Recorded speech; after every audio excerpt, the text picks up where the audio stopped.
Hello friends, welcome to தஷ்வி இல்லம். இன்றைக்கி நம்ம பார்க்க போகிறது மல்லி சாதங்க. அதுக்கு ஒரு கையளவு மல்லித்தலை, 2 பச்சை மிளகாய், இஞ்சி, பட்டை, கிராம்பு, ஏலக்காய், ஒரு ஆனியன், 1/4 மூடி லெமன் எடுத்துக்குங்க.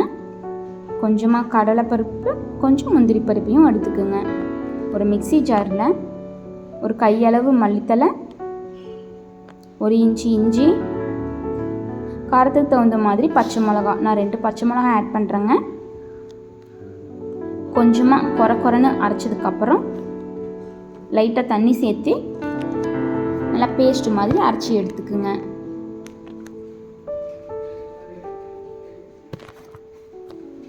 ஒரு வாணலியில் 2 ஸ்பூன் நெய், 2 ஸ்பூன் ஆயில் விட்டு நம்ம எடுத்து வச்சுருக்கிற பட்டை, கிராம்பு, ஏலக்காய், பிரியாணி லீஃபை ஆட் பண்ணிக்கிங்க.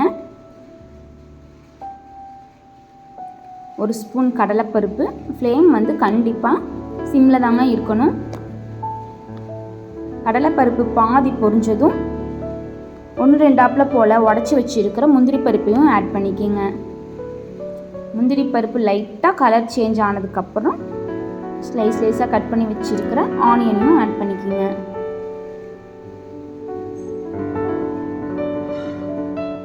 ஆனியன் வதங்கினதும் நம்ம ரெடி பண்ணி வச்சுருக்கிற மிக்ஸை அதில் ஆட் பண்ணிக்கிங்க. ஃப்ளேம் சிம்லேயே இருக்கட்டுங்க.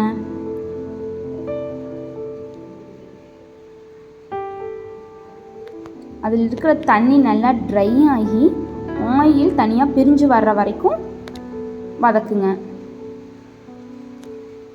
ஆயில் பிரிஞ்சு வந்ததும் நான் 1 கப் அரிசியை வேக வச்சு எடுத்து வச்சுருக்கிறேங்க. அதையே இதில் ஆட் பண்ணிக்கிறேன். தேவையான அளவுக்கு உப்பு போட்டு நல்லா கலக்கி விடுங்க.